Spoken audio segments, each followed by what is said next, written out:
Welcome to weekend with journalist Sai. ఈ వారం ప్రధానంగా అసెంబ్లీలో ఒక వాడివేడి రాజకీయాలే నడుస్తున్నాయి. ఆంధ్రప్రదేశ్ అసెంబ్లీలో ప్రతిపక్షం లేకపోయినా సరే చాలా హీట్ ఎక్కుతుంది.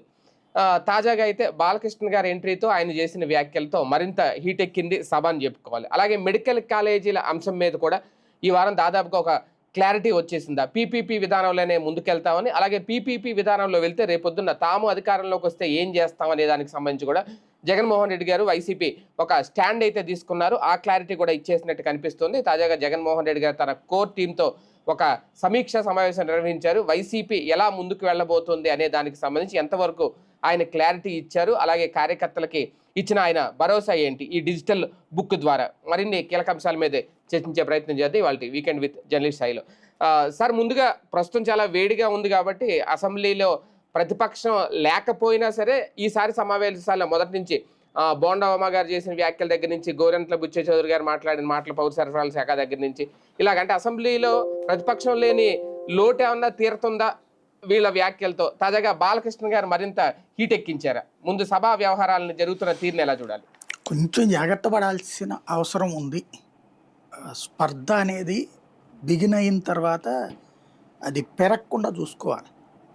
అది వీళ్ళ చేతిలో ఉందా లేదా అన్నది వాళ్ళ పెద్దరికం మీద ఆధారపడి ఉంది, వాళ్ళ బాధ్యత మీద ఆధారపడి ఉంది.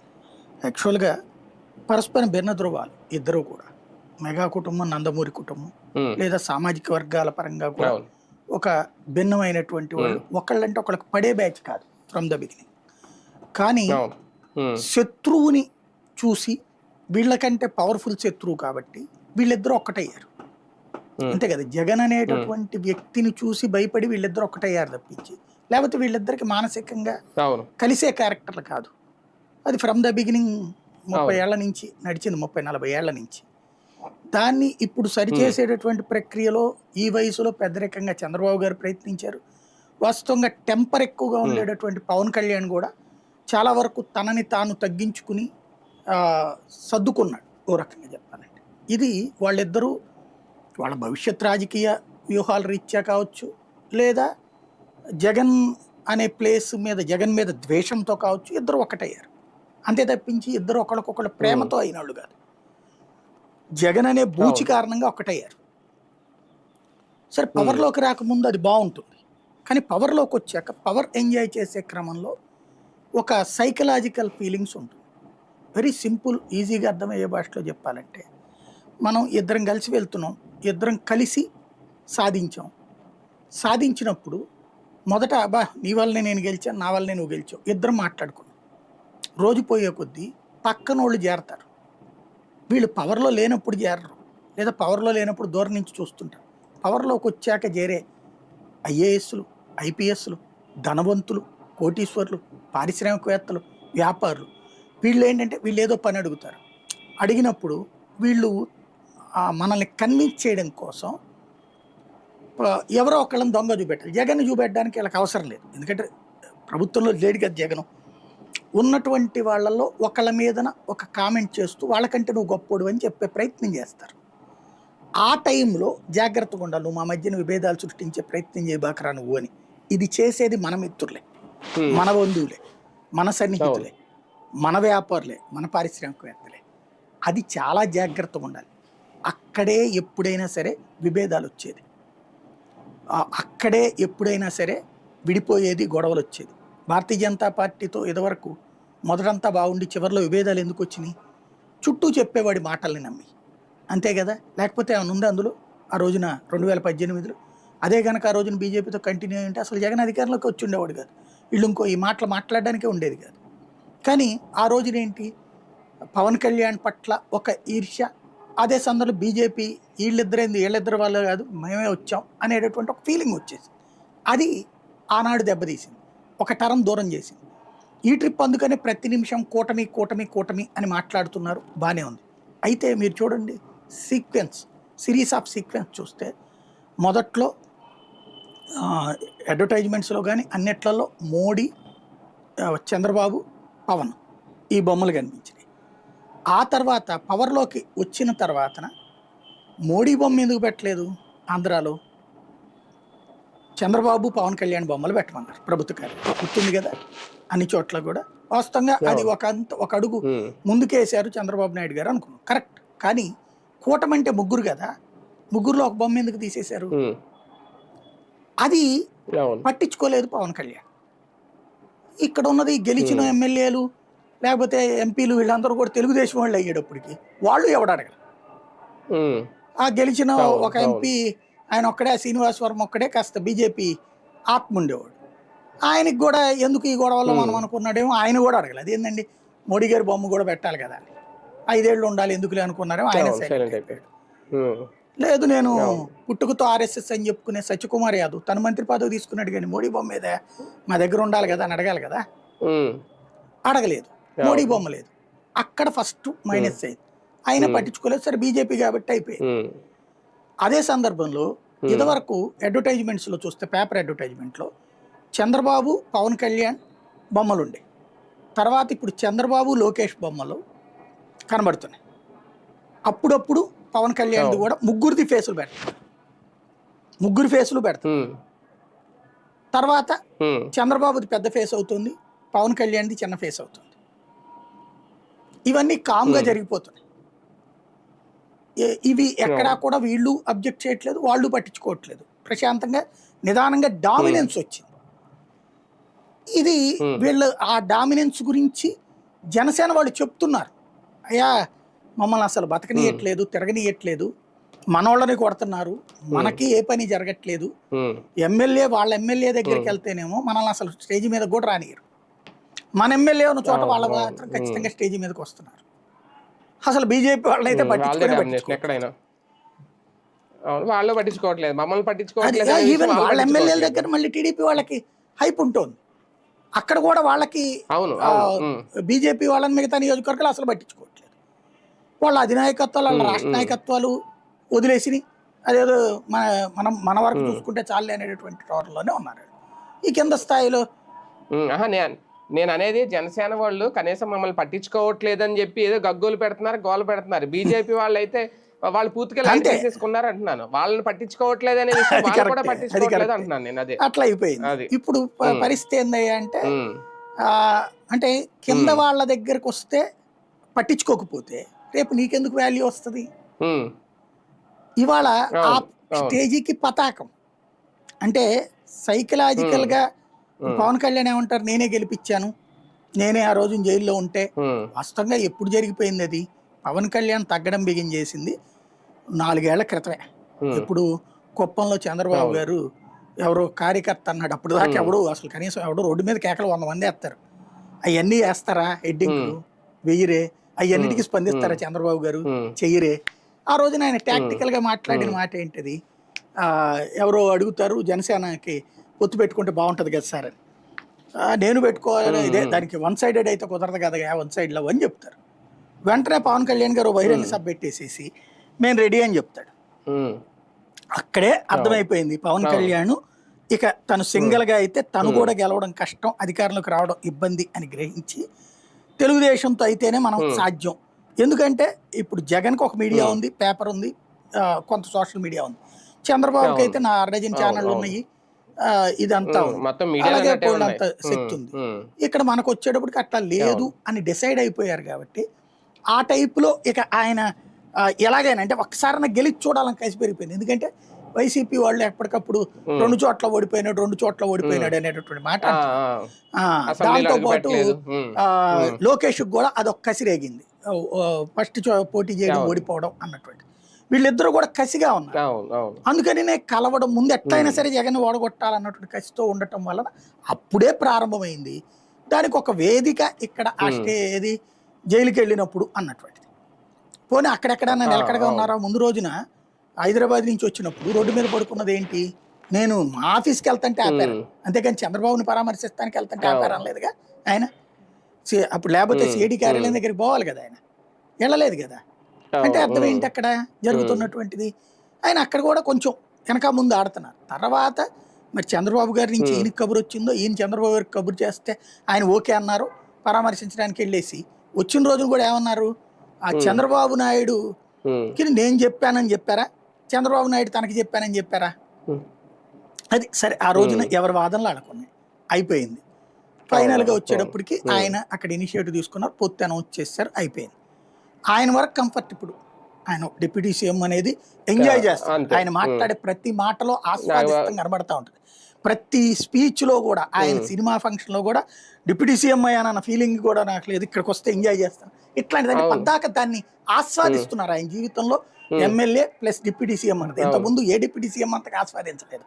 ఇప్పుడు అనిత కూడా పాప అంటే ఇప్పుడు హోమ్ మినిస్టర్ అనుకోండి, ఇదివరకు హోమ్ మినిస్టర్ కూడా అనిత ఇదే. అప్పుడు ఉన్నటువంటి వాళ్ళు కూడా డిప్యూటీ సీఎం పొజిషన్ లో ఉన్నారు కదా, సుచరితాలు అని ఇట్లాంటి వాళ్ళు కూడా ఇప్పుడు అంత ఆస్వాదించలేదు. ఆస్వాదిస్తోంది మాత్రం ఇప్పుడు పవన్ కళ్యాణ్. ఆ విషయంలో చంద్రబాబు గారు కూడా జాగ్రత్తగానే చూసుకుంటున్నారు.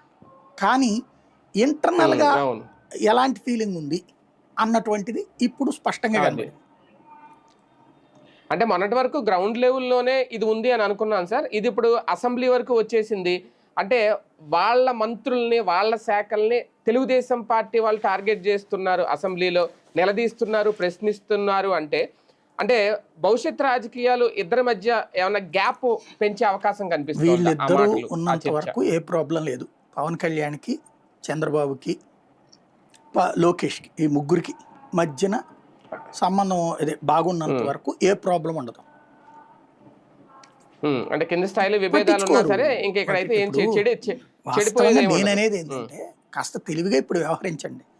ఇప్పుడు ఆ నియోజకవర్గ స్థాయి సమన్వయ కమిటీలు లేకపోతే రాష్ట్ర శాసన కమిటీలు ఉన్నాయి కదా, అవి వేసుకుని తొందరగా ఇదే ఉన్నాయి ఆల్రెడీ కమిటీలు అన్నారు కదా, మీరు ఎంతమంది కూర్చొని పరిష్కరించుకోండి. ఇది మొక్క వంగంది మానవ వంగదు. ఇప్పుడు జనసేన వాళ్ళకు ఒక అసంతృప్తి ఉంది గ్రౌండ్ లెవెల్లో, కానీ పవన్ కళ్యాణ్ దాన్ని కవర్ చేస్తున్నారు. పదే పదే ఏం చెప్తున్నారు, చంద్రబాబు గారు దేవుడు, బాబు గారు లేకపోతే అసలు రాష్ట్రం ఉండేది కాదు, నేనే ఆయన శిష్యుడిని, నేనే ఆయన దగ్గర నేర్చుకుంటున్నాను, ఆయన అంత అద్భుత టాలెంట్ లేదని చెప్తా ఉన్నప్పుడు తెలుగుదేశం కూడా ఆ వాల్యూ ఇవ్వాలి కదా వీళ్ళకి. ఇచ్చి గ్రౌండ్ లెవెల్లో వాళ్ళని మనం దిగజార్చకూడదు. ఇప్పుడు వాళ్ళ ఎమ్మెల్యేలు ఉన్న చోట మీరు గౌరవంగా ఉండండియా, అట్లాగే మనం ఎమ్మెల్యేలు ఉన్న చోట వాళ్ళకి గౌరవం ఇవ్వండి అని చెప్పాలి కదా. సరే బీజేపీ వాళ్ళు అడగట్లేదు కాబట్టి వాళ్ళ గౌరవం ఇవ్వాలో లేదో వాళ్ళు డిసైడ్ చేసుకోవాలి. వీళ్ళకైతే ఉండాలి కదా ఫీలింగ్, అది పోతుంది. చివరికి అది ఏ స్టేజ్కి వచ్చింది, కవ్విస్తే కూడా ఎవడేం చేయలేడులే అనేది వచ్చింది. ఇంకొకటి పాలిటిక్స్ ఎట్లా చేయాలో, జగన్ విషయంలో ద్వేషం పాలిటిక్స్ వచ్చు, కానీ పవన్కి ఇక్కడ ఇంటర్నల్గా జరిగే పాలిటిక్స్లో ఎట్లా డీల్ చేయాలో తెలియట్లేదు పవన్ కళ్యాణ్. ఇప్పుడు మొన్న అతను అనగానే బోండావుమా దాని మీద 2 సార్లు సమీక్షలు పెట్టాడు. ఎవరి కోసం అది? 2 సార్లు బోండావుమా హీరో అయ్యాడు కానీ పవన్ కళ్యాణ్ జీరో అయ్యాడు కానీ హీరో అయ్యాడు అక్కడ. ఫస్ట్ ఇట్లా మాట్లాడేశారు, ఇది వాళ్ళ సోషల్ మీడియాలో పెట్టుకోవచ్చు, కానీ బోండావుమా అని వాళ్ళ సోషల్ మీడియాలో తిట్టిన దాంట్లో 1వ వంతు కూడా ఇంత తిట్టక్కర్లా, స్పష్టమైన ఆన్సర్ చెప్పగలిగారు అక్కడ. రెండోది ఇప్పుడు గ్రౌండ్ లెవెల్లో అక్కడ ఏం జరుగుతుంది, ఉప్పాడలో చివరికి పవన్ కళ్యాణ్ వచ్చి సమాధానం చెప్పాలి. ఇక్కడ క్రమంగా పవన్ మీద ఒత్తిడి పెరుగుతోంది పబ్లిక్ నుంచి కూడా. ఎందుకు? చంద్రబాబు ఇచ్చిన హామీలను నమ్ముంటే కనుక 2019లో గెలిపించేవాడు. ఆ హామీలకి భరోసా ఇచ్చింది ఈయన, నేను ఉన్నది నేను చూస్తాను. ఆ అబద్ధాలు ఈయన మళ్ళీ నెత్తినేసుకుంటున్నాడు. సూపర్ 6 అంతా అయిపోయింది అని హిట్ అంటే ఈయన కూడా హిట్ అని ఎట్టంటాడు? మీరు ఆ సభ తర్వాత బోండావ మీద మాట్లాడాడు, ఒకసారి చెక్ చేసుకోండి. ఆ సభ తర్వాత, ఆ సభలో పవన్ కళ్యాణ్ ఎక్కువ మాట్లాడాల. మామూలుగా విపరీతంగా మాట్లాడతారు కదా పవన్ కళ్యాణ్ ఆవేశపూరితంగా. ఆ రోజు మాటలు కేవలం 5 నిమిషాలు 10 నిమిషాలు ఒక అంశం మీద మాట్లాడేసి వదిలేశాడు ఆయన, ఇది మెడికల్ ఇట్లాంటి వాటి. అంటే అక్కడ తనకి సైకలాజికల్ గా గిల్టీ ఉంది, తప్పు చేస్తున్నాము. 2 ఏదైతే మహిళలకి 1500 తర్వాత నిరుద్యోగులకి ఇచ్చేటటువంటిది, పెన్షన్ లో 4000 చేసింది కరెక్టే గానీ 50 ఏళ్ల వృద్ధులకి అన్నటువంటిది చేయలేదు కదా, 50 ఏళ్ళకే పెన్షన్ అన్నటువంటిది.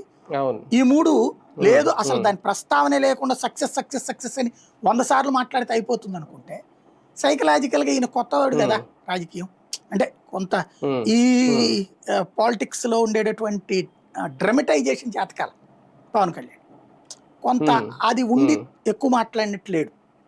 అందుకని పించింగ్ చేశాడా బోండావుమా, లేదా తన వ్యక్తిగత స్వార్థం కోసం చేశాడా? ఒకవేళ తన వ్యక్తిగత స్వార్థం కోసం చేస్తుంటే చంద్రబాబు దాంట్లో ఇమీడియట్గా పిలిచి మాట్లాడాలి కదా. ఏమైనా మాట్లాడారా? ఏంది నువ్వు అట్లా మాట్లాడావు పవన్ కళ్యాణ్ మీద ఏమైనా పిలిచి అడిగారా? వివరణ ఇప్పించారా? లేదే. రెండో రోజున వచ్చిన కామెంట్ ఆయన బాగా చేశాడు ఇందులో. ఏం చేశాడు ఆయన ఆ ఫ్యాక్టరీకి సంబంధించినటువంటి ఇష్యూలో? లెక్క ప్రకారం అయితే పొల్యూషన్ అంటే తీసేయాలి కదా, తీసేయట్లేదు. జగన్ అమ్ముడు పోయాడు, లేకపోతే జగన్ మనుషులే ఇలాంటి కాలుష్య ఫ్యాక్టరీలు అని చెప్పింది ఇదే పవన్ కళ్యాణ్ కదా.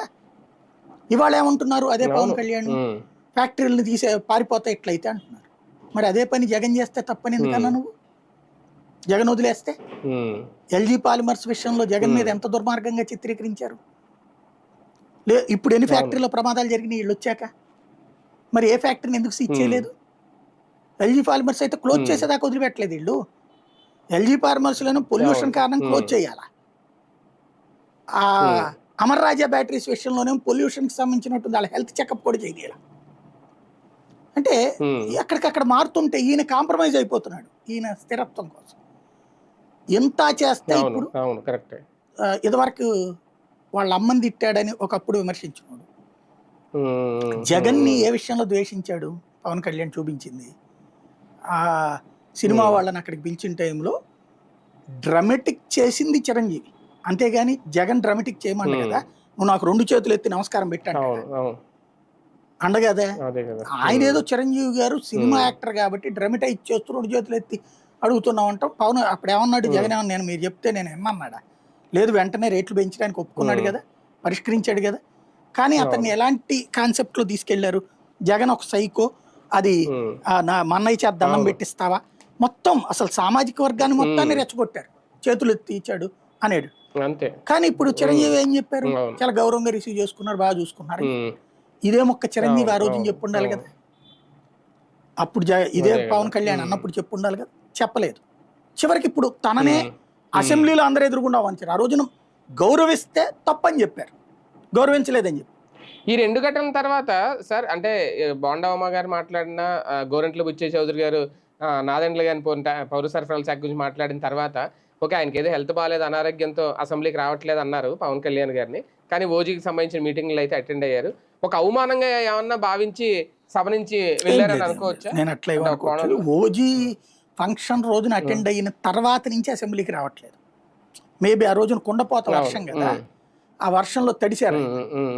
తడవడం మూలంగా సాధారణంగా వైరల్ ఫీవర్ ఆ రోజున గొడుగులు పట్టుకుని చాలా నడిచింది కదా. సాధారణంగా వర్షం, అందులో ఈయనకి ఇప్పుడు కొంత హెల్త్ ప్రాబ్లమ్స్, ఎంతో ముందు కూడా వైరల్ ఫీవర్ చాలా సార్లు వచ్చింది. కాబట్టి ఇప్పుడు వైరల్ ఫీవర్ నిజంగానే వచ్చి ఉంటుంది అనుకుంటున్నాను. దీనికోసం అని క్యాన్సిల్ సభకు రాకపోవడం ఉండదు. కాకపోతే ఇక్కడ ఆశ్చర్యం వేసింది ఏంటంటే, ఇదివరకటి రోజుల్లో అయితే గనక వెంటనే స్పందించేవాడు నాగబాబు గారు.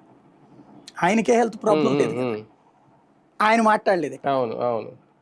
ఇక్కడ మెగా బ్రదర్స్ లో క్రైసిస్ మేనేజర్ ఆయన. కనీసం ఆయన స్టేట్మెంట్ చిరంజీవి గారు తనకి తాను ఇచ్చుకోవాల్సి వచ్చింది స్టేట్మెంట్. అమెరికాలో కూర్చున్న అర్జెంట్గా స్టేట్మెంట్ ఇవ్వాల్సి వచ్చింది. హర్ట్ అయింది ఆయన. ఆయన హర్ట్ అవుతాడని పరుగులు పెట్టుకుంటూ వచ్చి అందరినీ తిట్టే వీళ్ళిద్దరూ, పోనీ చిరంజీవి గారికి ఇదే పవన్ కళ్యాణ్ గారికి ఇప్పుడు వైరల్ ఫీవర్, ఎందుకు స్పందించలేదు మరి? అంటే ఇప్పుడు నిన్న అదేదో ఉప్పాడది ఓ పెద్ద మెసేజ్ పెట్టారు కదా అక్కడ. ఆ తర్వాత కలెక్టర్ కూడా అక్కడికి పంపించారు కదా. తర్వాత ఇంకో దానికి 2-3 ఇష్యూస్ కూడా ఆయన తరపున వస్తున్నాయి ప్రకటనలు, ఇదిగో అని. ఇప్పుడు దీంట్లో ఏమి రాల ప్రకటన.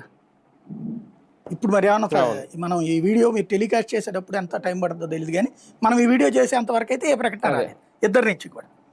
ఒక చిరంజీవి గారి నుంచి బేసిక్గా అక్కడ కామినేని అనేటటువంటి ఆయన బీజేపీ టీ టీము, ఆయన జగన్ని విలన్ని చేసి చూపించేటటువంటి క్రమంలో మాట్లాడాడు. ఏదో ఒక అవమానం జరిగింది సార్. ఒకటి ఇక్కడ నా డౌట్ ఏంటంటే, కామినేని గారి గురించి ఇక్కడ ప్రత్యేకంగా మనం చాలా మాట్లాడాలి. అక్కడ అసలు సందర్భం ఉందా?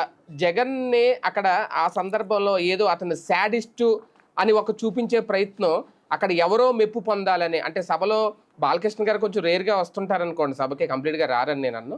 అక్కడ బాలకృష్ణ గారు ఉన్నారు కాబట్టి ఆయన మెప్పు పొందడానికో ఏదో తొందరపడి ఈ వ్యాఖ్యలు. అంటే అక్కడ ఎలా ఉందంటే, మనకి క్రైమ్ సీన్ చూస్తుంటాం కదా సార్, సీన్ రీక్రియేషన్ అని చెప్పి చూపిస్తూ ఉంటారు మనకి ఏం జరిగింది ఏంటో. అలాగే ఈయన ఏదో మొత్తం రీక్రియేట్ చేసినట్టు మాట్లాడారు. ముందు ఒక్కసారి ఆయన మాటలు వినిపిద్దాం సార్. ఆ లిస్ట్ లో బాలకృష్ణ గారు వీళ్ళెవరు లేరు. ఆయనకి కలుస్తాం ఇష్టం లేదు. ఆయన ఎవరిని కలవకుండా రాజకీయాల్లో సంబంధం లేకుండా డిగ్నిఫై వేరేగా ఉన్న ప్రభాస్ గారిని, అలాగే మహేష్ బాబుని, రాజమౌళి గారిని రమ్మన్నారు. చిరంజీవి గారు వాళ్ళందరినీ రమ్మన్నారు. తనకు జరిగినట్టే ట్రీట్మెంట్ అని వాళ్ళు రామన్నారు. రావంటే కూడా బతిమాలి ఆయనకున్న మొహాటంతో వస్తే ఫస్ట్ షాక్ గేట్ దగ్గర కారు ఆపేశారు. అందరూ దిగి రమ్మన్నారు అన్నారు. అదేంటి అనుకుని వెళ్ళారు. లోన సెకండ్ షాక్ ఇంత పెద్ద పిలిచి ముందు పోసాని మురళీకృష్ణ ఎట్టంటాను కూర్చోబెట్టి అనుకున్నారు. మూడో షాక్ సీఎం గారు మిమ్మల్ని కలవట్లేదు, సినిమాటోగ్రఫీ మంత్రి వచ్చి మీకు చెప్తారన్నారు. అప్పుడు చిరంజీవి గారు కొంచెం గట్టిగానే ఏంటి మీరు పిలిస్తే మేము వీళ్ళందరినీ తీసుకొస్తే ఆయన రానంటారంటే వచ్చారు. వస్తే ఆయన మంచిగా పెద్దగా ఆయన ఒక రిక్వెస్ట్ చేస్తే, ఒక నిమిషం మీరు తండ్రి లాంటి వాళ్ళు సినిమా ఇండస్ట్రీని జాగ్రత్తగా చూసుకోవాలి, అది బయటికి రిలీజ్ చేసి ఎంత అవమానం చేశారు. ఇంతకన్నా సాడిస్ట్ మెంటాలిటీ ఇంకేం. ఇది సార్, ఇది ఓకే, మీరు కూడా వినే ఉంటారు. కాకపోతే ఒకసారి మన క్లారిటీ కోసం దీనికి ఇమీడియట్గా బాలకృష్ణ గారు రియాక్ట్ అయిన తీరు చూస్తే కామినేని గారికి ఆయన క్లాస్ తీసుకున్నారని అన్నట్టుగా అనిపించింది. ఒకసారి ఆయన మాటలు కూడా వినిపించేద్దాం. గౌరవ శాసనసభ్యులు కామినేని శ్రీనివాసరావు గారు మాట్లాడుతూ, అప్పుడు అందరూ ఇండస్ట్రీ కలవడానికి వెళ్ళినప్పుడు సైకో గారిని చిరంజీవి గారు గట్టిగా అడిగితే అప్పుడు ఈయన వచ్చాడంది అబద్ధం. గట్టిగా ఎవడు అడగలేదు అక్కడ. అది మీరు అన్నారు ఇందాక,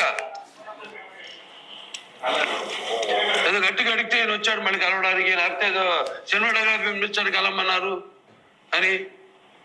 ఏంటంటే అడిగినా అండి అవి మిగతాను ఓకే, అవమానించడం ఆయన ఓకే, ఏదో ఆయన పెద్ద గట్టిగా చెప్తే ఆయన దిగి వచ్చాడంట కలవడానికి, లేకపోతే సినిమాటోగ్రఫీ మినిస్టర్ కలవమన్నాడు.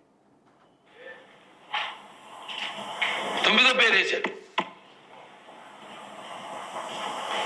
ఇదే అదేదో గట్టిగా ఎవడు అడిగాడు, గట్టిగా అడిగితే పంపించారు లోపలికి, వచ్చి అడిగాడు కలవడానికి.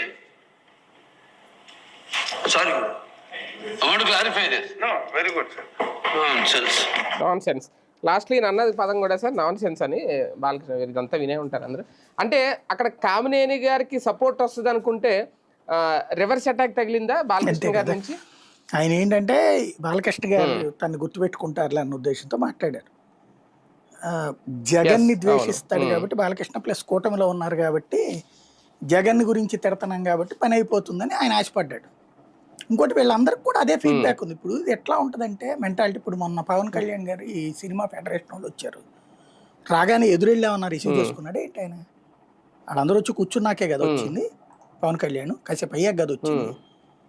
మరి వాళ్ళందరినీ డైరెక్ట్గా తీసుకొచ్చి ఛాంబర్ ముందు వెహికల్స్ ఆపించారా? లేదు కదా, బయట అక్కడ పార్కింగ్ దగ్గర నుంచినే కదా వచ్చింది. ఇంకోటి జగన్ది సెక్రటేరియట్ కాదు, క్యాంప్ ఆఫీస్. క్యాంప్ ఆఫీస్లో మీరు అబ్జర్వ్ చేస్తే ఇట్లాగ నడుచుకుంటూ వస్తారు అంతా. లోపలికి డైరెక్ట్గా గది ముందుకి వెళ్ళే అవకాశం జగన్ వెహికల్కి కూడా లేదు అక్కడ. ఇది అక్కడ చూసిన వాడికి తెలుసు ఆ ఏరియా, వీళ్ళకి తెలియదు. అంటే వీళ్ళు ముందు ఒక ప్రచారం బిగిన్ చేశారు ఆ రోజున, ఆ ప్రచారాన్ని వీళ్ళు వాడుకున్నారు. ఇంకొకటి కొంతమంది అత్యుత్సాహంగా వైసీపీ వాళ్ళు తప్పుడు పని చేశారు, అది వీళ్ళకి వాడుకోవడానికి ఉపయోగపడింది. వాళ్ళే చూసారా జగనన్న కొత్త ఇట్టుంటది, వచ్చారు సినిమా వాళ్ళందరూ చచ్చినట్టు అన్నటువంటి కోణాన్ని ప్రొజెక్ట్ చేశారు. దాని వలన కూడా వీళ్ళకి మండింది. అది ఖచ్చితంగా కొంతమంది అతి దురదగాళ్ళు చేసిన పని. వైసీపీ వాళ్ళ ఆ కామెంట్లు పెట్టకపోయి ఉంటే, అంటే దారికి తెచ్చాడు జగన్ అనే కామెంట్లు పెట్టకపోయి ఉంటే అసలు వీళ్ళకి మాట్లాడే అవకాశం ఉండేది కదా, వెసులుబాటు ఉండేది కాదు. ఒకటి. రెండవది ఏంటంటే చిరంజీవి స్టేట్మెంట్ గా పెట్టారు కానీ చిరంజీవి 2 చేతులు ఎత్తి దండం పెట్టాడు వైసీపీ వాడు కూడా ఎవడు పెట్టలేదు ఆ మొక్క. అది వీళ్ళు అపహాస్యం చేశారు కావాలని చెప్పేసి, దాన్ని వక్రీకరించింది అది పవన్ కళ్యాణ్. పవన్ కళ్యాణ్కి తన అన్నయ్య అట్లా మాట్లాడడం, అట్లా దండం పెట్టడం నచ్చలా పవన్ కళ్యాణ్. ఆ తర్వాత కూడా కొన్ని రోజుల పాటు అది తను బాగా హట్ అయిపోయినట్టుగా కనబడింది. అంతా బాగానే ఉంది ఆ రోజున. సరే, ఇప్పుడు నేనే ఇంటర్వ్యూ చేశాను పేర్నాని ఈ విషయం మీద, ఇది రాగానే పేర్నాని చెప్పుకొచ్చారు. ఆ రోజున సినిమా వాళ్ళు ఇట్లాగా ఉమ్, ఆ, నిర్మాతల దర్శకులు అడుగుతున్నారు అనగానే జగన్మోహన్ రెడ్డి గారి దృష్టికి తీసుకెళ్ళగానే ఉమ్, భోజనానికి పిలువు అన్నయ్యనని చెప్పారు. వెంటనే చిరంజీవి గారిని భోజనానికి పిలిస్తే సతీ సమేతంగా వచ్చారు. ఇటు భారతి గారు వీళ్ళు దగ్గరుండి కారు అప్పుడు ఆ ఇంటి దాకా వెళ్ళింది అవును. డైరెక్ట్గా వెహికల్, లోపలికి వచ్చారు, అవును. భోంచేశారు. ఆ టైంలో చెప్పారు ఇట్లా తర్వాత మనం కలుద్దాం ఫిల్మ్ ఇండస్ట్రీ అని చెప్పి ఆయన అంటే సరే అన్నారు. ఆ తర్వాత నాతో చెప్పారు, నేను ఫాలో అప్ చేశాను. ఆ తర్వాత చిరంజీవి గారు ఫోన్ చేసి ఇదే ఇట్లాగ మేము కరోనా టైం కాబట్టి ఒక 5గురు రమ్మనమని చెప్పాను. లేదు 10 మంది వస్తామన్నారు చిరంజీవి గారు. మళ్ళీ జగన్ గారికి చెప్తే ఓకే అన్నారు. 10 మంది అయితే ఓకే అన్నారు. డేట్లు 3 డేట్లు ఇవ్వమన్నారు చిరంజీవి గారు. 3 డేట్లు మళ్ళీ జగన్ గారితో కనుక్కొని ఇచ్చాను.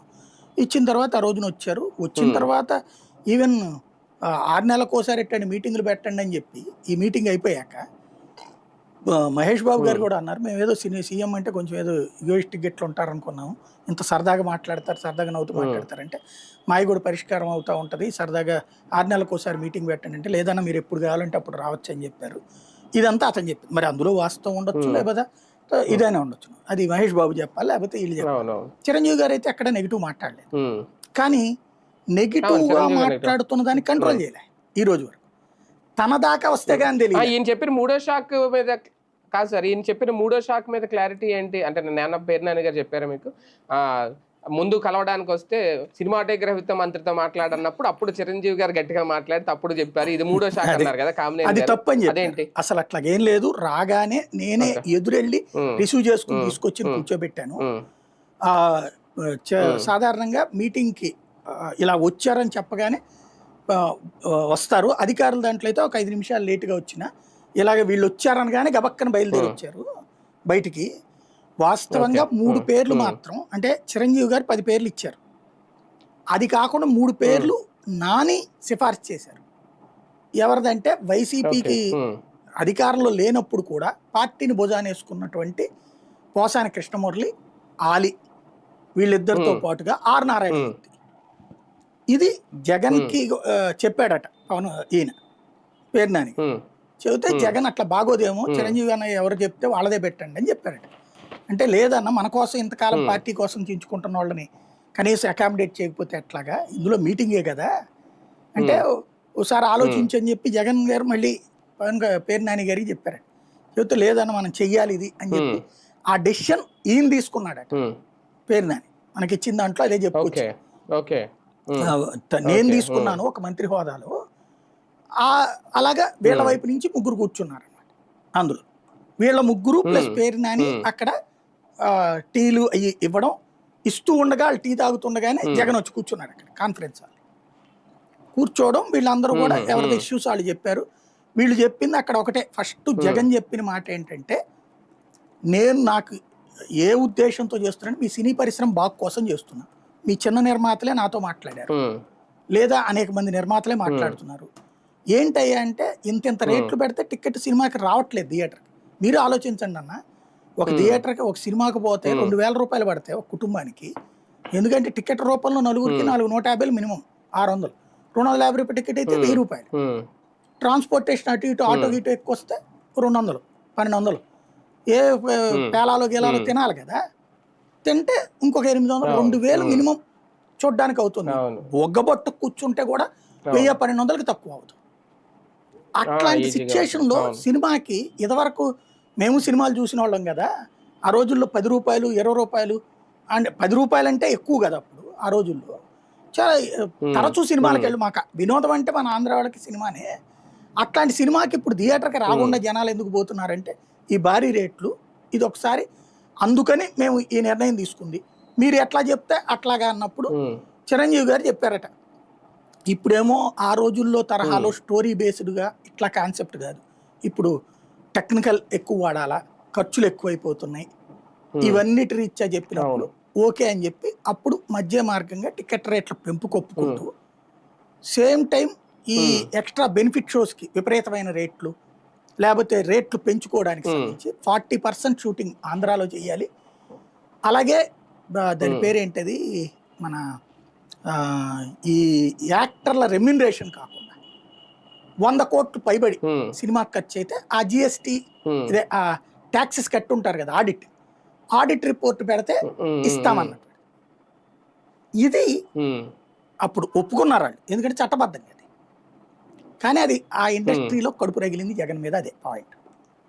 ఎందుకని వాళ్ళు ఏది లెక్కలు చూపించుకునే క్యారెక్టర్లు కాదు. అనేక సార్లు ఐటీ రైడ్స్ ఎందుకు జరుగుతాయి వీళ్ళ మీదన? ఉమ్, పేపర్లో ఒకటి ఉంటుంది, చెప్పేది ఒకటి ఉంటుంది. జిఎస్టీ వాళ్ళ రైడ్స్ ఎందుకు జరుగుతుంటాయి, చెప్పేది ఒకటి, వచ్చేది ఒకటి. ఉమ్, ఓ రకంగా క్రమశిక్షణలో పెట్టాలనుకున్నాడు జగన్. అది నచ్చలేదు సినిమా ఇండస్ట్రీకి. కాకపోతే ఆయన సీఎంగా ఉన్నాడు కాబట్టి, ఆ రేటు విషయంలో కన్విన్స్ అయ్యాడు కాబట్టి, కొంచెం పెంచడానికి ఒప్పుకున్నాడు కాబట్టి. అదే కదా నిన్న బాలయ్యకి చెప్పింది ఈయన, నా వాల్తేరు వీరయ్య నీ వీరసింహారెడ్డికి టికెట్లు పెంచుకోవడానికి పర్మిషన్ ఇచ్చాడు జగన్ అనేటువంటిది ఆ రోజు నేను మాట్లాడబట్టి అన్నటువంటి. అంటే జగన్ అక్కడ కరాఖండిగానే ఉన్నాడు. అతిగా పెంచలేదు, అతిగా తగ్గించలేదు. ముందు 5 రూపాయలు అన్నటువంటిది మాత్రం రేటు పెంచుకోవడానికి ఇచ్చాడు. మామూలు 150 రూపాయలు ఏదో 130 ఎంతో పెట్టినట్టున్నాడు కదా, 120 130 250 రూపాయలు 220 ఎంతో పెట్టినట్టున్నాడు టికెట్ రేట్. అది జోక్ ఏంటంటే ఆ రేట్లని ఆస్వాదించిన పబ్లిక్ తగ్గిన తర్వాత ఓటేలేదు అతనికి. కానీ అతనికి ఆ రేట్లు తగ్గింపజేశాడు అన్న కడుపు పండినటువంటి సినిమా ఇండస్ట్రీ లేదా ఆ హీరోల అభిమానులు మాత్రం వ్యతిరేకంగా ఓటేసి దెబ్బ కొట్టారు అనమాట. ఇది ఇక్కడ స్పెషాలిటీ. కాకపోతే ఇక్కడ ఏంటంటే చిరంజీవి గారు ఆ రోజున వచ్చినప్పుడు ఎలాంటి అవమానం లేదు, అంత ఇంటర్నల్గా ఫీలింగ్ ఇది ఉంటుంది. మా జోలికి రాబాక నువ్వు మేము ఎట్టక అమ్ముకుంటే అట్టకి. ఇప్పుడు చూడండి ఎవడన్నా ఆపుతున్నాడు, నిన్న కోర్టు అడిగింది. బెనిఫిట్ షో అంటే ఏంటి? ఒకప్పుడు బెనిఫిట్ షో అంటే ఊరు మొత్తం మీద ఒక థియేటర్కి ఇచ్చేవాడు, అది అభిమానులకి. ఒకవేళ అభిమానుల సంఖ్య పెరిగాక 2 థియేటర్లకు ఇచ్చేవాడు, అది అభిమాన సంఘం ప్రెసిడెంట్కి ఇచ్చేవాడు. అభిమాన సంఘం కమిటీ ఎవరైతే ఉంటారో వాళ్ళు ఒరిజినల్ అభిమానులందరిది లెక్క ఉండేది వాళ్ళ దగ్గర. అప్పట్లో కృష్ణ అభిమానులు, చిరంజీవి అభిమానులు వీళ్ళందరూ ఉండేవాళ్ళు కదా ఆ రోజుల్లో, బాలకృష్ణ అభిమానులు కానీ వీళ్ళందరూ. అభిమాన సంఘం వాళ్ళు అది పంచుకునేవాళ్ళు, టికెట్లు తక్కువ రేటుకి ఇచ్చుకునేవాళ్ళు. ఒరిజినల్గా అప్పట్లో డబ్బులు కూడా తీసుకునేవాళ్ళు, బెనిఫిట్ షో అంటే ఫ్రీగా ఇచ్చేవాళ్ళు వాళ్ళకి. తర్వాత డబ్బులు తీసుకోవడం బిగిన్ చేశారు, ఎందుకంటే అది అభిమానులు అమ్ముకుంటున్నారు టికెట్లు అన్నటువంటి ఉద్దేశం. సరే అది నడిచింది. తర్వాత కాలంలో ఏమైపోయింది, బెనిఫిట్ షో దాన్ని కోర్టులు తప్పుపెట్టి అభిమానుల కోసం సపరేట్ షోలు ఎట్టేసుకుంటారు. అప్పుడు కోర్టులు ప్రభుత్వాన్ని నిలదీసేటప్పుడు ప్రభుత్వాలు ఏం చేశారు, బెనిఫిట్ షోలు అంటే సాంకేతికంగా సమస్య వస్తాయా, ఎవరో ఒకళ్ళు బెనిఫిట్ కోసం చూడండి అని చెప్పారు. అప్పటి నుంచి ఏం చేశారు, ఏ వృద్ధాశ్రమం బెనిఫిట్, ఏ అనాథాశ్రమం బెనిఫిట్, ఏ వరద బెనిఫిట్ అనే పేరుతో తీసుకుని వీళ్ళకి 10 లక్షల రూపాయలు వస్తే 50,000 వాళ్ళ చేతిలో పెట్టేసి ఇచ్చేసినట్టుగా లెక్కలు రాయిచ్చేసుకుని నడిచిపోయేవాడు. అయితే ఇప్పుడు ఈ మోడీ వచ్చిన తర్వాత అది సమస్య అయిపోయింది. అట్లాగా దొంగ లెక్కలు చూపెట్టడానికి కుదరట్లేదు, అంతా మూలం కదా, ఆన్లైన్ కదా. నువ్వు 10 లక్షల రూపాయలు వస్తే 10 లక్షలు అక్కడ ఆన్లైన్ ట్రాన్స్ఫర్ కావాలి. ఖర్చులు కూడా ఆడిటింగ్ పక్కాగా చూపించాలి. ఇదివరకు మళ్ళీ ఎన్జిఓలు ఖర్చు పెట్టేసామని రాసేసుకుంటే కుదరదు. ఇప్పుడు ఎన్జిఓలది ఆడిటింగ్ కూడా పర్ఫెక్ట్గా నడుస్తుంది, లేకపోతే వాళ్ళ లైసెన్సులు కూడా రద్దు చేస్తున్నారు. దాంతో ఇప్పుడు స్వచ్ఛంద సంస్థని పక్కన పెట్టేసి సినిమా మన హీరోలు అంటే ఓ భయమో గౌరవమో ప్రేమ ఉంటుంది కదా వీళ్ళకి, ప్రభుత్వాలకి ఎందుకు వచ్చిన గొడవ వాళ్ళతో అనేసి, అందుకని వాళ్ళతో చెప్పేసి డైరెక్ట్ బెనిఫిట్ షో అని రాయించేసుకుంటున్నారు. డైరెక్ట్ బెనిఫిట్ షో అనేటటువంటి పేరుతో, ఇక పబ్లిక్ బెనిఫిట్ షో అన్నటువంటి పేరుతో భారీ రేట్లో వసూలు చేసేస్తున్నారు. ఇది ఏమైపోయిందంటే ఇదివరకు రోజుల్లో బెనిఫిట్ షోల ద్వారా నిర్మాతలు బతికేవాళ్ళు, ఇప్పుడు బెనిఫిట్ షో డబ్బులు హీరోలే తినేస్తున్నారు. అందులో 80%. ఇదివరకు ఒక 4 సినిమాలు అట్టర్ ఫెయిల్యూర్ అయ్యి లేదా 1-2 సినిమాల్లో ఫెయిల్ అయినటువంటి నిర్మాతలు ఈ కొత్త ఈ పెద్ద హీరోలతో బెనిఫిట్ షోల కారణంగా వచ్చే డబ్బులతో బతికేసేవాళ్ళు. ఇప్పుడు అది కూడా తినేస్తున్నారు ఇండస్ట్రీ. సినిమాలలో నీతి స్క్రీన్ మీదనే ఉంటుంది, వెనకాల దోపిడి ఎవడికి దోచినంత అడుగుతుంది. ఇది నడుస్తుంది. అది జగన్ చెక్ పెట్టాలనుకున్నాడు, అతనికే చెక్ పెట్టారు వీళ్ళు. చివరికి అతని మీద జరిగినటువంటి అతిపెద్ద దూషణలకి కీలకమైనటువంటి సినిమా రంగం నుంచి జరిగింది. సినిమా హీరోల జోలికి పోకుండా వదిలేసి ఉంటే, అంటే జగన్ ఓటములో వన్ ఆఫ్ ద రీజన్ సినిమా అభిమానులు, ప్రతి హీరో అభిమాని కూడా వీళ్ళు నెగిటివ్ ప్రచారం చేసి ప్రభాస్ని తీసుకొస్తాడా, మహేష్ బాబుని వచ్చేటట్టు చేశాడా, చిరంజీవి వచ్చేటట్టు చేశాడా, ఇది ఒక సైకలాజికల్గా వాళ్ళు ఏదో వాళ్ళని చులకం చేసినట్టు వాళ్ళు రావడం అంటే అనే పిక్చర్ని క్రియేట్ చేశారు ఇక్కడ. అవును. కానీ నిన్న కామినేని బాలకృష్ణ గారి మధ్య ఎపిసోడ్లో సార్ చిరంజీవి గారి పేరు ప్రస్తావనకు రావడం అది కాస్తంత ఈయనకి నచ్చలేదా? బాలకృష్ణ గారి వ్యాఖ్యలు చూస్తే అంటే చిరంజీవి దబాయిస్తే అప్పుడు జగన్ వచ్చాడు అనటం నచ్చలా. ఇక్కడ మెగా నందమూరి హీరోలు ఇప్పుడు మీకు పాత రోజుల్లో అయితే కొట్టుకు చచ్చేవాళ్ళు అభిమానులు, ఇప్పటికీ ఉన్నాయి కొట్టుకు చావడాలు కొన్ని చోట్ల. ఇప్పుడు కొంతవరకు కంట్రోల్ అయింది గతంతో పోల్చుకుంటే. మేము మా స్కూళ్ళలో చదివేటప్పుడు అయితే దాని పేరేమంటారు, ఇంకు పెన్నులతో పొడుచుకునేవాళ్ళు ఒకరికొకరు. అప్పుడు కృష్ణా చిరంజీవి ఫ్యాన్స్, తర్వాత రోజుల్లో బాలయ్య చిరంజీవి ఫ్యాన్స్, ఇదో పెద్ద యుద్ధాలు చూసేవాళ్ళం అక్కడ కొట్టేసుకోవడం. అలాంటి స్టేజ్ నుంచి కొంత మెచ్యూర్ అవుతుందంటే ఇప్పుడు మరీ ఓవర్ ఇది అయిపోతుంది. సోషల్ మీడియా సాక్షిగా ఒకళ్ళనొకళ్ళు బూతులు తిట్టేసుకోవడం చూస్తున్నాం కదా. దాన్ని ఒక రకంగా కూటమయ్యాక పవన్ కళ్యాణ్ ఒక అడుగు తగ్గాడు, బాలకృష్ణ ఒక అడుగు తగ్గి బాలకృష్ణ ఈయన్ని పిలవడం ఏంటి, పవన్ కళ్యాణ్ని ఆహాలో అన్స్టాపుల్కి ఈయన వెళ్ళడం ఏంటి, బాధ్యతగా మాట్లాడుకున్నారు అక్కడ. ఒక రకంగా ఒక చక్కటి అట్మాస్ఫియర్ క్రియేట్ చేశారు వీళ్ళు. నందమూరి మెగా కుటుంబాల వివాదాన్ని చక్కగా సెటరేట్ చేశారు. ఈవెన్ కూటమి కావడం వల్ల పెద్దోళ్ళు అసలు ఎక్కడా ఘర్షణ పడట్లేదు. అది అట్లాగే ఉండుంటే సరిపోయేది. నిన్న కామినేని అన్నది కూడా జగన్ని వెదవని చేసే ఉద్దేశంతో చిరంజీవిని అడ్డం పెట్టి అన్నాడు. కానీ వీళ్ళకి పర్సనల్ గా ఉన్న ఈగోస్ పోలేదు అన్న విషయం అర్థమవుతుంది.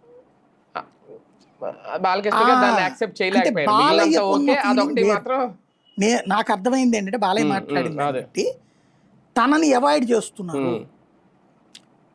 క్రిందటిసారి బాలయ్య పిలవలేదంటే ఎవరు పిలవలేదు? అది నిన్న పేరు నాని మన ఇంటర్వ్యూలో చెప్పింది ఏంటి, టీముని తీసుకొచ్చే బాధ్యత చిరంజీవిది. చిరంజీవి ఎవరిని తెస్తానంటే వాళ్ళని రమ్మన్నారు. బాలయ్య విషయంలో బాలయ్యని వద్దని పొరపాటును కూడా జగన్ అనలేదు. అతను ఎంత గౌరవం ఇచ్చాడంటే అసలు ఒకప్పుడు బాలయ్య అసోసియేషన్ ప్రెసిడెంటే జగన్ కదా, రాష్ట్ర అధ్యక్షుడు అట్లాంటి బాలయ్య అప్పుడు అఖండ సినిమా అప్పుడు ఈ సినిమా అప్పుడు టికెట్ రేట్లు అప్పుడు కలవడం అనే ఒక సంప్రదాయం ఉంది కదా. ఏ హీరోని కలవమని లేదే జగన్. ఇతను కూడా కలవడానికి వస్తాడంటే అక్కర్లేదు, ఆయన స్థాయిని తగ్గించుకోనక్కర్లేదు, ఆయనకి ఏం కావాలో చేసి పెట్టండి అని ఇదే పేరు నానికి ఆదేశాలు ఇచ్చాడు. టికెట్ రేట్లు పెంచుకోవడానికి ఇచ్చారు కదా పర్మిషన్. అదే విషయం పేరు నాని చెప్పుకొచ్చారు. అంత గౌరవం ఇస్తారు బాలకృష్ణకి, ఆయన మేము ఎందుకు వద్దంటామని. చిరంజీవి చెప్పారు నిన్న దానికి సమాధానం ఏమని, నేను ట్రై చేశాను ఫోన్ ఎత్తలేదు, జమిని కిరణ్ గారిని పంపించాను 3 సార్లు కలవలేదు. మేబీ బాలకృష్ణ అవాయిడ్ చేసి ఉండొచ్చు, జగన్ ముందుకు నేను వెళ్ళేది ఏంది, అసలు మనం వెళ్ళొద్దు అని ఆయన ఫీలింగ్ అయ్యి ఉండొచ్చు మేబీ, నేను అనుకోడు. కాకపోతే అట్లాగే మనం పొలిటికల్ ఈగోస్ కోసం కూర్చుంటే సినిమా మొత్తం నాశనం అయిపోతుంది అన్నటువంటి ఉద్దేశం చిరంజీవి గారికి ఉండొచ్చు. ఎవరి ఉద్దేశం వాళ్ళదే. అందుకని చిరంజీవి గారు కూడా బాలకృష్ణని తీసుకెళ్లకుండా వెళ్ళడానికి ప్లాన్ చేసుకుని ఉండొచ్చు కూడా దాంట్లో. ఎందుకంటే ఆయన ఎదురుకుండా వెళ్తే ఫీలింగ్ ఉంటుంది కదా అన్నటువంటి. బాలయ్యకి అది కమ్యూనికేట్ అయిందో లేదు. బాలయ్యకి ఆ రూట్లో కమ్యూనికేట్ చేసి నువ్వు వద్దులే మేము మాట్లాడతాంలే, నువ్వేంది ఈ ముక్క అనొచ్చు ఈయనతో డైరెక్ట్గా.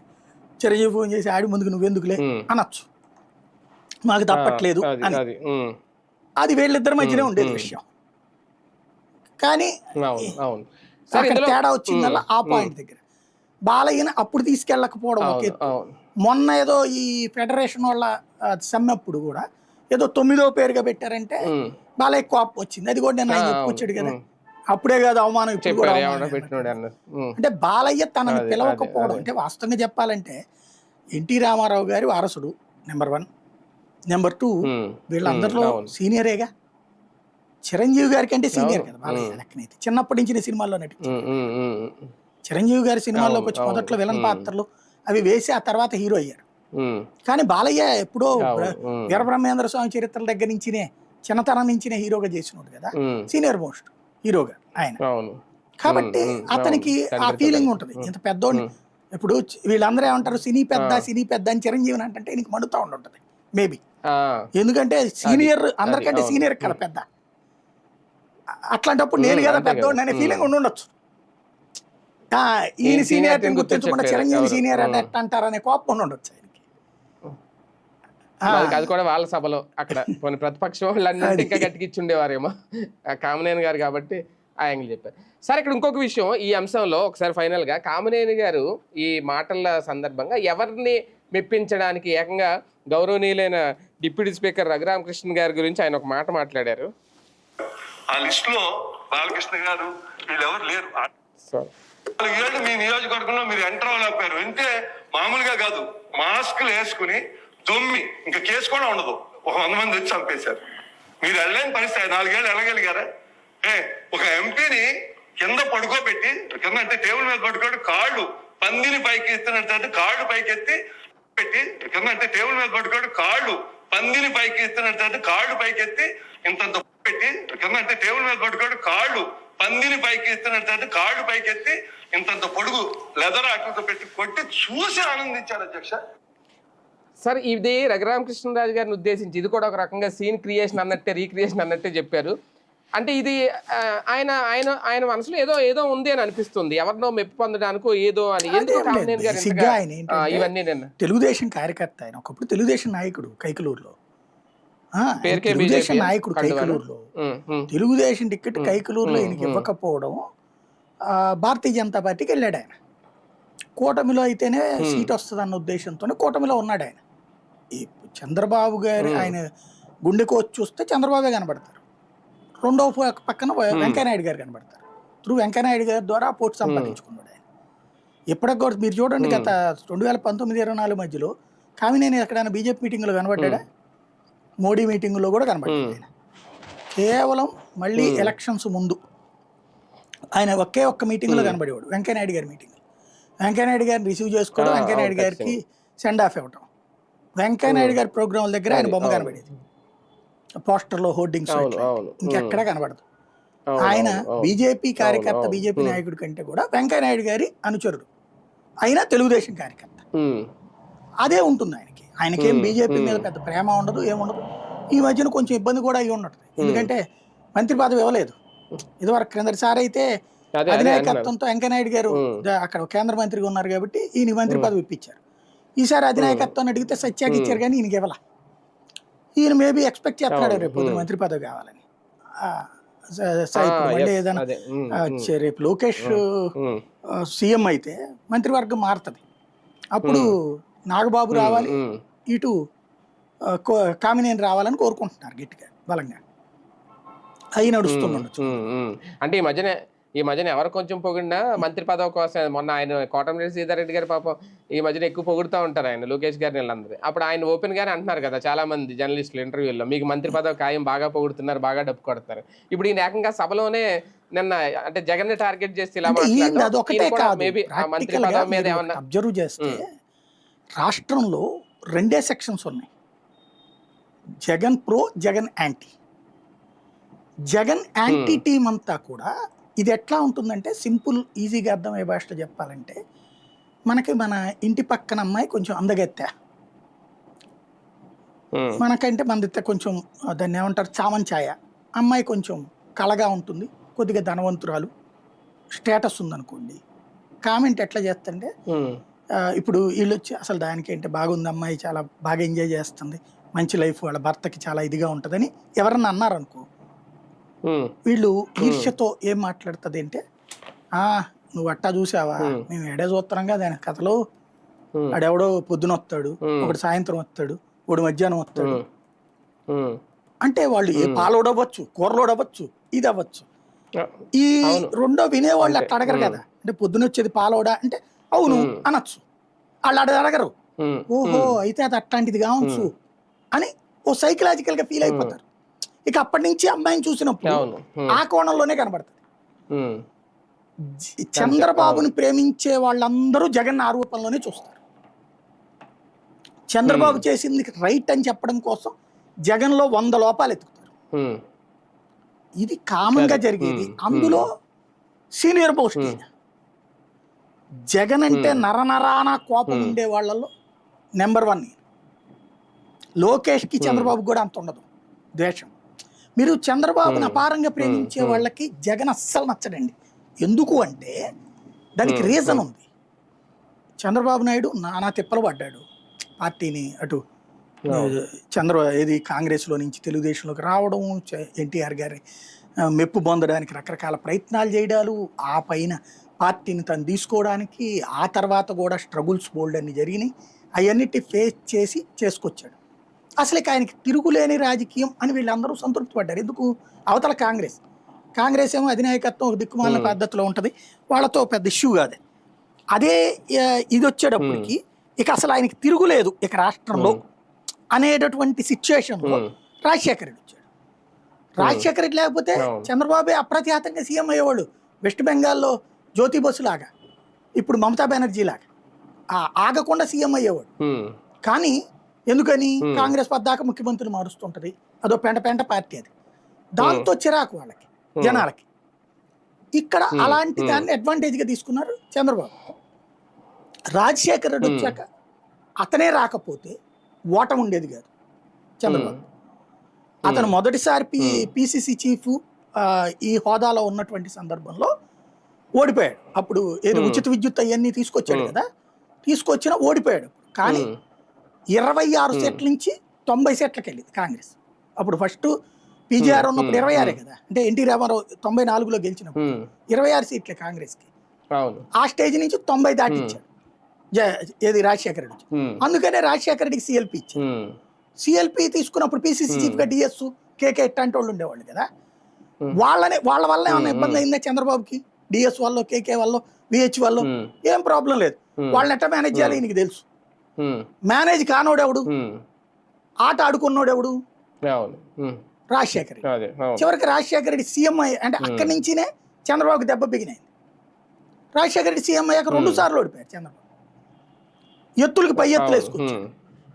అక్కడ చంద్రబాబు ఇక అసలు ఈ దేశంలో ఆయన మాత్రమే నాయకుడు, ఆయన మాత్రమే దేవుడు, ఆయన లేకపోతే ఈ దేశం ఏమైపోయేదో. అసలు అమెరికా, యూరప్ దేశాల్లో కూడా ఇవాళ మన ఇండియన్స్ ఉన్నారంటే, మన తెలుగు వాళ్ళు ఉన్నారంటే చంద్రబాబు గారి వల్లనే. ఆయన వలన అసలు ఈ ప్రపంచమే కాపాడబడుతుంది, భారతదేశమే బ్రతుకుతుందని ఫీల్ అయ్యేటటువంటి వాళ్ళు చదువుకున్న వాళ్ళు ఉన్నారు. ఇట్లాంటి వాళ్ళు అందరూ, అలాంటి వాళ్ళందరికీ కూడా అక్కడ ప్రాబ్లం అయిపోయింది. రాజశేఖర రెడ్డి పోయాడు, ఇక మనోడు సురక్షితం అనుకుంటే కేసీఆర్ వచ్చాడు. అక్కడ ఆ కేసీఆర్ అప్పటికే ఉన్న కేసీఆర్ డామినేషన్ పెరిగి అక్కడ దెబ్బతిన్నాడు. సరే ఆంధ్ర వరకు మన నాయకుడు ఉన్నాళ్లే, ప్రాబ్లం లేదు అనుకుంటే ఇక్కడేమో పంట్లో నలుసులాగా ఈయన వచ్చుతాయి జగన్మోహన్ రెడ్డి. కూటమి లేకపోతే 14లో గెలుపుండేది కాదు, 24లో గెలుపుండేది కాదు. దీనికి అంతటి కారణం ఎవడు? జగన్మోహన్ రెడ్డి. అతని వీళ్ళ దృష్టిలో అంటే నేను ఒక నాయకుడు, నా దగ్గర మాట్లాడిన మాట అడంతా నా కొడుకు ఆ బచ్చాగాడు, వాడేంటి, వాడికి ఇప్పటికి కూడా 40% ఓటింగ్లు ఏంటి అంటే వాళ్ళ దృష్టిలో ఇప్పటికి కూడా అతనికి అంత ఓటు ఉండటం ఏంటి, అట్లాగే ఫస్టే 45% ఓట్లు ఏంటి, అసలు అతనికి ఎందుకు ఉంటారు, అతను దుర్మార్గుడు కదా. ఎందుకు దుర్మార్గుడు అంటే అతను ఇంతకుముందు ఫ్యాక్షనిస్టు, అంతకుముందు చేసేది మీకు తెలియదా అంటారు. మనకి తెలిసినవి ఏంటో మనకి తెలుసు, వాళ్ళకి చెప్పినా ఒప్పుకోలేరు. అలాగే ఇటు పక్కన ఉండే లోపాలు వదులుకోలేరు. సార్ ఒకటి సార్, ఇలాంటి వ్యాఖ్యలు ఇప్పుడు మీరు అన్నట్టు అతను దుర్మార్గుడు అని బయట మాట్లాడుకో వరకు ఓకే. గతంలో కూడా తొగ్లక్ పాలన అనేవారు జగన్ది, వీళ్ళే అలాగే జగన్మోహన్ రెడ్డి గారు వీళ్ళని విమర్శించలేదు అని నేను అన్నాను. ఎందుకంటే దుష్ట ఏమన్నా దత్తపుత్రుడు అని ఇలాంటి.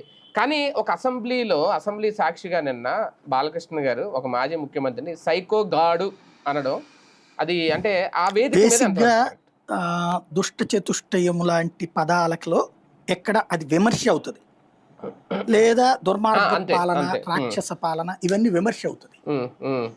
సైకో పాలన అన్నది కూడా విమర్శ, కానీ అక్కడ వ్యక్తిగతంగా టచ్ చేసినట్టు. సైకో గాడు అనే పదం వాడటం అనేటటువంటి సభా సంప్రదాయాలకు విరుద్ధం. అందులో బాధ అనిపించింది ఏంటంటే అది మీరు గబక్కన ఆవేశంలో మాట్లాడారు, నేను అది రికార్డు నుంచి తొలగిస్తానన్న స్పీకర్ స్థానంలో ఉన్నటువంటి రఘురామకృష్ణరాజు మాట్లాడారు. నాన్ సెన్స్ ఇది, ఈ రెండు తప్పు, సభా సంప్రదాయాలకు విరుద్ధం. నవ్వడంతో పాటు మీరు కరెక్ట్ అన్నారు, కొంచెం గ్యాప్ తీసుకోవడం అది సంస్కారయుతమైనటువంటి పద్ధతి కాదన్నది వాళ్ళు ఆత్మవిమర్శ చేసుకోవాలి. బేసిక్ నువ్వు విమర్శించు, ఒకటి చిరంజీవిని వెటకారం చేయటం అది నీ కూటమికి తప్పు. సైకోగాడ్ అంటే ప్రతిపక్షానికి వ్యవహారంలో వ్యవహరించకూడని పదం, రెండిట్లలోనూ తప్పు ఆయన దగ్గరనే ఉంది. కానీ దాన్ని తప్పని ఏ ప్లాట్ఫామ్ అయితే ఆపాలో అది ఆపకపోవడం ఒక విచిత్రం. బేసిక్ గా కొన్ని అంటే ఇదే జగన్ టైంలో అనుంటే ఇంకొక 100 ఏళ్ళు విమర్శిస్తారు. మైకు ముందు కాకుండా మైక్ వెనక ద్వారంపూడి మాట్లాడితే మైకు ముందు దాన్ని సమర్థిస్తా మాట్లాడినటువంటి అంబటి రాంబాబు ఆ రోజున చంద్రబాబు గారి కుటుంబం గురించి ఉమ్, ఎంత సీన్ క్రియేట్ అయింది, దాంట్లో ఎంత సెంటిమెంట్ క్రియేట్ అయింది. అవును. ఇక్కడ ఉమ్, రివర్స్ సెంటిమెంట్. అది మన రాష్ట్రంలో రాజకీయం సహజంగా నడిచిపోతుంటది అంతే. ఇలాంటి సందర్భాల్లోనైనా సభలో ఒక 10 మంది వైసీపీ ఎమ్మెల్యేలు ఉన్న ఈ పాయింట్ రేజ్ చేసి ఉండేవారా? ఇమీడియట్ గా ప్రకారం రికార్డ్ ఆందోళన నుంచి చేసి తొలగించండి, ఉండేవాళ్ళు. క్షమాపణ చెప్పండి అని అడుగుండేవారా? అడిగి ఉండాలి అది మైనస్ ఖచ్చితంగా. వైసీపీకి No doubt లేకపోవడం. అందులో. ఉమ్, ఉమ్, బయట మాట్లాడితే అది ప్రయోజనం ఉండుంటే బాగుండేది. రైట్, అదే కదా సార్. ఒకటి మెడికల్ కాలేజీల అంశంలో ఈసారి ఈ సమావేశాల్లో, అసెంబ్లీ సమావేశాల్లో ఆయన లోకేష్ గారు చెప్పింది కానీ, బాబు గారి నుంచి నోట నుంచి వచ్చింది కానీ, పీపీపీ అంటే ఏంటో 33 ఏళ్ళ తర్వాత మళ్ళీ మన చేతికే వస్తుంది, ప్రభుత్వం నెరవేరుస్తుంది, ఎవరికి ఎలాంటి ఇబ్బంది ఉండదు, ఇది క్లారిటీ ఇచ్చినట్టు అయిందా? నిజాలు బయటకు వచ్చినాయా? ఈ విషయంలో వైసీపీ చెప్పిందే నిజమైందా? బేసిక్గా ఒకటే, ఇప్పుడు సూపర్ 6 సూపర్ హిట్ అయిపోయింది, పదే పదే మాట్లాడుతున్నారు. అందులో 2 ఎగ్గొట్టేసిన విషయం మాట్లాడట్లేదు, 3వ దాంట్లో సగమే చేసిన విషయం కూడా మాట్లాడట్లేదు. కానీ సూపర్ హిట్ అనేటటువంటిది సైకలాజికల్గా తీసుకెళ్లే ప్రయత్నం చేస్తారు. ఏడాదిలో అన్ని కంప్లీట్ చేసినటువంటి జగన్మోహన్ రెడ్డి మాట్లాడలే ఇప్పుడు. అలాంటి సంబరాలు చేసుకోవాలి, అలాంటి బహిరంగ సభ ఎట్లా నవరత్నాలు విజయోత్సవం అని. వాళ్ళు ఎప్పటికీ 97% అనే అన్నారు. అదే ఇక్కడ వచ్చేటప్పటికి అన్ని సక్సెస్ అయిపోయినాయి, అమలు అయిపోయినాయి, సక్సెస్ అయిపోయింది. నిన్న అసెంబ్లీలో కూడా అచ్చెన్నాయుడు ఏమాగిందో చెప్పండి అంటున్నాడు బండల్లో. ఇది చెప్తుంటే వెంటనే అది మరి అది మరి విచిత్రం, దాన్ని ఎవరేం చేయాలా. అట్లాగే ఇది కూడా అంతే బేసిక్. వీటిలో కూడా మెడికల్ కాలేజీలు కూడా పీపీపీ అంటే ప్రైవేట్ కాదంటే మరి ఏం ప్రభుత్వం? ప్రభుత్వం అయితే గొడవే ఉంది. అవతల నిర్వహిస్తాడు అంటే నీకు నిర్వహణ 33 ఏళ్ల తర్వాత నీకు రూల్ ప్రకారం ఏంటంటే ఒకసారి 33 ఏళ్ళకి ఇచ్చాక ఆ తర్వాత ఎక్స్టెన్షన్ అవుతుంది కానీ తీసుకోవడం ఉండదు. సంస్థ మూసేస్తే తీసుకోవచ్చు, ఎవడు మొయ్యడు కదా మెడికల్ కాలేజీ బేసిక్.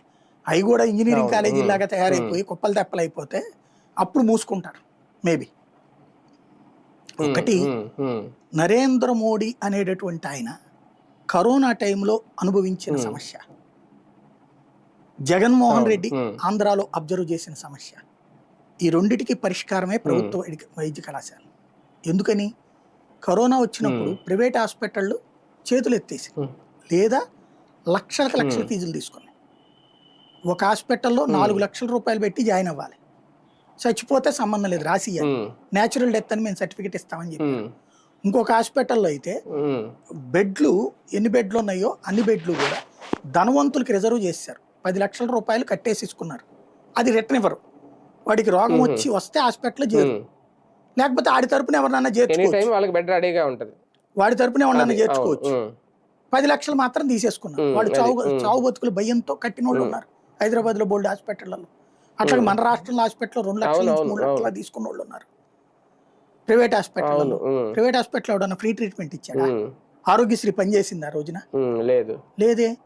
అప్పుడు ప్రభుత్వ ఆసుపత్రులు, ప్రభుత్వ డాక్టర్లు, ప్రభుత్వ నర్సింగ్, ప్రభుత్వ సిబ్బంది చచ్చిపోయారు కదా, కొంతమంది డాక్టర్లు కూడా అంత కష్టపడ్డారు కదా. అప్పుడు తెలిసిన విషయం ఏంటంటే ప్రభుత్వ వైద్యం కనుక లేకపోతే అసలు ఈ రాష్ట్రంలో కుప్పలు తెప్పలైపోయాయి శవాలు. దాన్ని సెటరేట్ చేస్తా, అందుకని గవర్నమెంట్ మెడికల్ కాలేజీలు అంది. గవర్నమెంట్ మెడికల్ వెరీ సింపుల్ అండి. గవర్నమెంట్ మెడికల్ కాలేజీలో ఒక్కొక్క దానికి 1000 మంది స్టాఫ్ ఉంటారు ఖచ్చితంగా.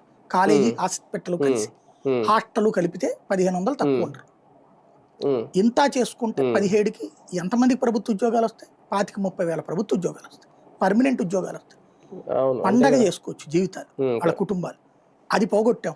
ప్లస్ 15,000 రూపాయలు మినిమం ఫీజు. అక్కడ మాక్సిమం పోను 1,00,000 రూపాయలు పెట్టండి మీరు, ఆ రేంజ్ లో బతికేవాళ్ళు కదా. ఇప్పుడు 25 లక్షలు తీసుకుంటారా, 50 లక్షలు తీసుకుంటారా, అడిష్టం. మీరేమని చెప్పారు? సెల్ఫ్ ఫైనాన్స్ పేరుతో కొన్ని సీట్లను ఎక్కువ రేటుకి అమ్ముకుంటున్నాడు జగన్మోహన్ రెడ్డి, సైకో అన్నారు. ఇప్పుడు మీరేం చేస్తున్నారు? కాలేజీలు ఇచ్చేసి మేము సైకోలం కాదు మేము గొప్పవాళ్ళం అని చెప్తున్నారు. ఎవరికి చెప్పాలి ఇది? సార్, తాజాగా జగన్ కోర్ టీంతో నిర్వహించిన సమావేశంలో భవిష్యత్ కార్యాచరణ ప్రణాళిక వేసే విధంగానే ఆయన కొన్ని నిర్ణయాలు తీసుకున్నారు అక్కడ. అంటే ఈ డిజిటల్ బుక్ కూడా అనేది కార్యకర్తలకు ఒక భరోసా కల్పించడమా, ఇన్యాక్టివ్గా ఉన్న వాళ్ళని యాక్టివ్ చేసే బేసిక్గా డిజిటల్ బుక్ అనేటటువంటి దాంట్లో ఒక ఆస్పెక్ట్ ఏంటంటే ధైర్యాన్ని ఇవ్వడం. అంటే ఏదో ఊరికినే మాట అనేసి వదిలేదు జగన్, ప్రతిసారి చెప్తున్నాడు ఇది 2.0 వచ్చింది. దీని ఇంపాక్ట్ ఒకటేంటంటే మీకు తొందరగా గ్రహించగలిగేది ప్రభుత్వ ఉద్యోగులు ఏం జరుగుతుందన్న. మీరు అబ్జర్వ్ చేస్తే క్రమంగా ప్రభుత్వ ఉద్యోగుల్లో ఒక మార్పు వస్తుంది. ఎందుకు వచ్చిన గొడవ మనకి? ఇక వేరే దురదున్నటువంటి లేదా ఏదో ఆఫర్ అంటే ప్రమోషను పైసలో ఆఫర్ ఉన్నటువంటి ప్రభుత్వ ఉద్యోగులు తప్పించి వీళ్ళని హింసించేయాలనుకోవట్లేదు. అది కొంత జాగ్రత్త పడుతున్నారు. లేదా వీళ్ళు పట్టుకొచ్చి ఆయన లోపలేసి ఈ లోపలేసుకొచ్చేసే అంటే కొడుతున్నటువంటి సంఘటనలు అక్కడికి వచ్చి టీడీపీ వాళ్ళు కొడుతున్నారు, కానీ అధికారులు కొట్టట్లా. కొన్ని చోట్ల కొట్టే అధికారులు ఉన్నారు వీళ్ళు అలా. అందుకని ఈ మధ్యన ట్రాన్స్ఫర్లో తమ మాట విని తమ చెప్పగానే ఎవరినైనా కొట్టేవాళ్ళు, ఎవరినైనా తాట తీసేవాళ్ళని పెట్టుకున్నారు కొన్ని ట్రాన్స్ఫర్లు. ఇది ఎందుకు వచ్చింది అర్జెంటుగా ఇంత ట్రాన్స్ఫర్ భారీ ఎత్తున రాష్ట్ర వ్యాప్తంగా అంటే మొన్నటిదాకా ఉన్నటువంటి వాళ్ళు క్రమంగా అర్థం చేసుకుంటున్నారు, మనకేంది ఇది వాళ్ళ రాజకీయ కక్షలు తెచ్చుకోవడానికి మనల్ని పావులుగా చేసుకోవడం ఏంటని.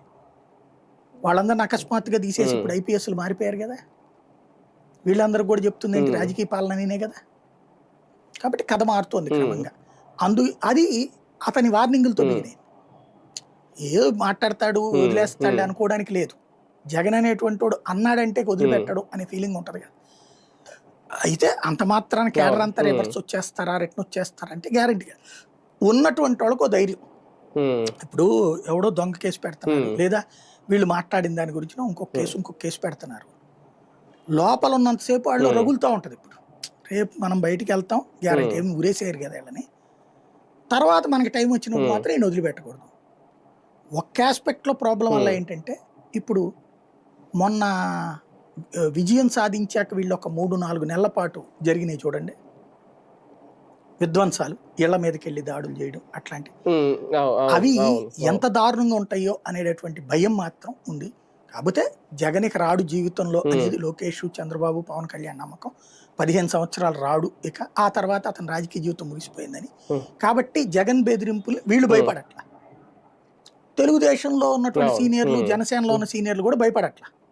జగన్ వస్తాడని నమ్మట్లేదు వాళ్ళు. కాబట్టి వాళ్ళకే భయం లేదు, అసలు లేదు, వస్తాడని ఆలోచన లేదు వాళ్ళకి. కానీ ఒకటి సార్, గేర్లు ఇప్పుడు ఈ సమావేశం తర్వాత గేర్లు మారుస్తారా నాయకులందరూ? నియోజకవర్గాలకు సంబంధించి గ్రామ స్థాయిలో కూడా కమిటీలు వేయాలని వచ్చినట్టు కనిపించట్లేదు. ఆయనే చెప్పాడు కదా గేర్లు సరిగ్గా లేదనేది. బేసిక్గా వాళ్ళు కూడా ఆలోచించేది ఇప్పుడు తెలుగుదేశం కూడా చివరి ఏడాదిన్నరలో యాక్టివ్ బాగా అయింది.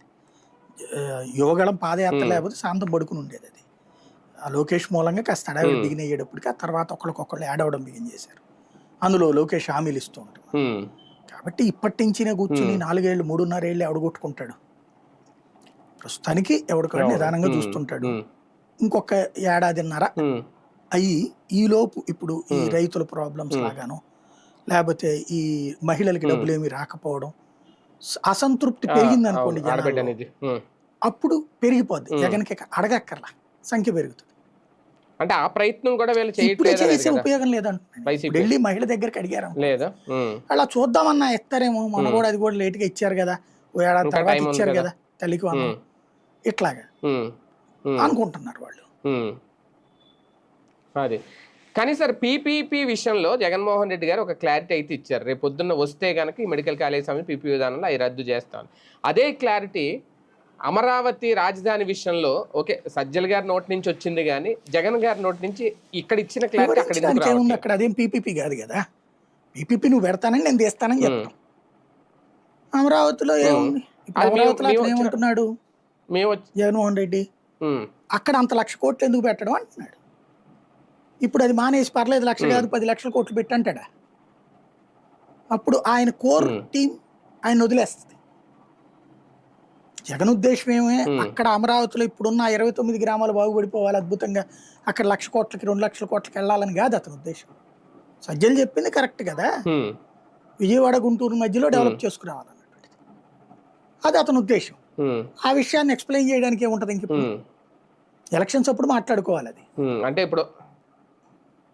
అంటే ఇప్పుడే క్లారిటీ ఇవ్వాల్సిన అవసరం లేదా? అమరావతి రాజధాని మేము కంటిన్యూ చేస్తాం ఇప్పుడు ఇచ్చిన క్లారిటీ వైజాగ్ అంటావా క్లియర్ గా. సజ్జలు మాట్లాడాడంటే పర్సనల్ గా మాట్లాడు, జగన్ మౌత్ పీస్ అది. అవును, జగన్కి అది మంచి చెడు అంటే చెడు అయింది మంచి అవుతుంది అతనికి. జగన్కే అది ఒక రకంగా వేరే వాళ్ళతో మాట్లాడించడం తప్పు, దానివల్ల ప్రయోజనం లేదు. అవును. కానీ ఇట్లాంటి కాంట్రవర్షియల్ ఇష్యూస్లో అదే కరెక్ట్.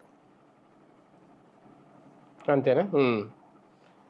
కానీ కొంతమంది ఎదురు చూస్తున్నారు కదా, ఎవడు పారిశ్రామికవేత్తలు కానీ ఎదురు అక్కడ ఉన్న రైతులు చూడట్లేదండి. కానీ, ఇప్పుడు 1800 ఎకరాలు ఎవడు ఇవ్వాల్సిన ఎదురు రైతులు చూడడు. కానీ రేపొద్దున ప్రభుత్వం ఎవడు మారితే ఎదురు ఏంటి చూడ్డు.